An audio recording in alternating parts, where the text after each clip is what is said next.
So friends, आज मैं आपको ना कैंट कैम अटेंडेंस मशीन की सेटिंग्स में लेके चलता हूँ और मैं दिखाता हूँ आपको यहाँ पर क्या क्या आपको देखने को मिलता है। देखिए, डिफ़ॉल्ट पासवर्ड इसका आता है 6x0।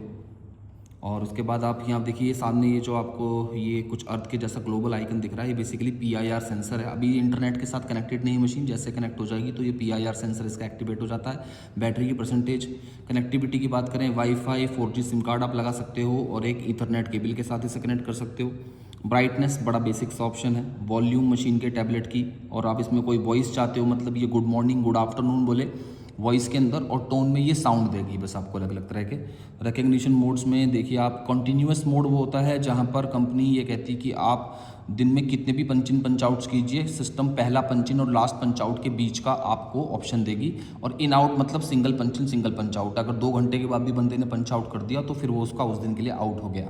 तो ज़्यादातर इसमें कंपनीज कॉन्टीन्यूस ही ऑफर करती हैं। और मास्क कंप्लायंस, अगर मास्क आपको फोर्स करना है एम्प्लॉयज़ को, तो भी आप इसमें ज़बरदस्ती एम्प्लॉयज़ से कह सकते हैं कि वो मास्क लगा के आएंगे, तभी उनकी अटेंडेंस मार्क होगी। कॉन्फ़िगरेशन की बात करें, टाइम, डेट, फॉर्मेट, ये बेसिक सी सेटिंग्स हैं जो कि आपको एक फ़ोन के अंदर भी मिल जाती हैं, क्योंकि ये एक एंड्रॉयड टैबलेट है।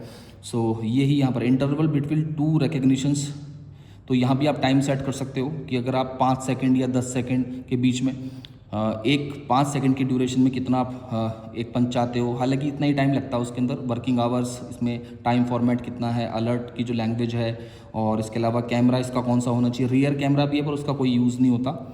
और इन आउट किसके लिए यूज़ करना है, और डेटा आप कब तक रिटेंशन कर सकते हो डिवाइस के अंदर। देखिए, डिफ़ॉल्ट यहाँ 45 डेज दिया हुआ है और 1 मिनट के बाद मशीन स्लीप मोड में चली जाएगी। सेंसिटिविटी की बात करें तो जूम लेवल आपका ये जो सामने अगर आपको दिखाई देना, ये जूम, इस जूम के लेवल के बारे में बात कर रहा है कि उसका सेंसिटिविटी लेवल इसमें कितना ज़्यादा बढ़ा सकते हो। देखिए, PIR सेंसर एक्टिवेट हो गया है इसका। और अब ये जो बीच वाला आइकन है, ये वाईफाई की कनेक्टिविटी को दिखा रहा है। और फिर से मैं ज़रा इसको ऑन करके दिखाता हूँ आपको। पैसिव इंफ्रारेड सेंसर का ये काम है कि एक मशीन के बाद 1 मिनट के बाद जब मशीन स्लीप मोड में जाएगी और कोई भी ह्यूमन एक्टिविटी मशीन के सामने होती है, कोई इंसान आता है, तो इसकी जो स्क्रीन है ऑटोमेटिकली ऑन हो जाती है और वो फेस रिकग्नाइज करने के लिए तैयार हो जाती है। ठीक है। और रिकग्निशन मोड, कॉन्फ़िगरेशन, सेंसिटिविटी ये हो गई। इसके बाद डेटा सिंक, आप डेटा कब सिंक करना चाहते हो, इसमें आप टाइम को भी सेट कर सकते हो कि मशीन में जितने पंच इन पंच आउट्स आ रहे हैं तो वो डेटा कब आप सेंड कर रहे हो। हर 10 मिनट में सिंक करे, 20 मिनट में, आधे घंटे में। और उसके बाद ये ऑटो सिंक्रोनाइजेशन भी करती है, तो आप बीच बीच में भी चाहते हो तो उसका भी आपको बेनिफिट यहाँ मिलता रहेगा। और उसके बाद रिकग्निशन लॉग्स में आप रिकग्निशन लॉग्स यहाँ पर जितने भी मशीन के अंदर लगे हैं वो कब सिंक्रोनाइज हो जाएंगे। अगर मशीन का डेटा ऑफ हो जाता है तो वो अननोन में या पेंडिंग में दिखाएगी उसको, और जैसे ही डेटा इसका ऑन हो जाएगा तो वो ऑटोमेटिकली पेंडिंग से सिंक्रोनाइज की तरफ चला जाएगा। पेंडिंग का मतलब है कि मशीन के अंदर इंटरनेट की कनेक्टिविटी नहीं है और पंच इन पंच आउट्स हो रहे हैं मशीन के सामने, तो सब पेंडिंग में आ जाएगा अगर मशीन क्लाउड मोड में है तो। और जैसे सिंक पे अब ऑटोमेटिकली सिंक हो जाएगा वो, उसके बाद जैसे ही इंटरनेट की कनेक्टिविटी आ जाएगी। तो ये पास्ट की हिस्ट्री आप यहाँ से देख सकते हो।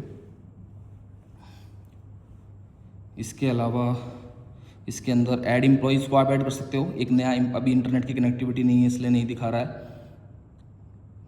और आप विजिटर्स देख सकते हो। डेटा को एक्सपोर्ट भी कर सकते हो यहाँ से, FTP की सेटिंग कर सकते हो। डेटा कैसे भी आप चाहते हो कि एक बार में कौन कौन सा डेटा, देखिए attendance date, report by date, attendance report by name, register और रिपोर्ट, ये सब आपको यहाँ से पुल अप करने को मिल जाएगा। विजिटर की रिपोर्ट आएगी तो आप इसको भी यहाँ से एक्सपोर्ट कर सकते हैं। प्रॉक्सी सर्वर लग सकता है इसमें, जो कि यहाँ से मशीन को क्लाउड पे डेटा पुश करने के काम करेगा। और ब्लूटूथ की सेटिंग आ सकती है जो कि एक्सेस कंट्रोल में बहुत ज़्यादा हेल्प करती है मशीन को एग्जीक्यूट कराने में। और ये डिवाइस का इन्फॉर्मेशन है, इसका सीरियल नंबर है, IMEI नंबर है, सॉफ्टवेयर की अपडेट है, रीस्टार्ट करने का ऑप्शन भी है, और यहाँ वेंडर की बेसिक सेटिंग्स यहाँ पर दी हुई है। So that is all guys regarding the hardware of cant cam attendance machine. Thank you.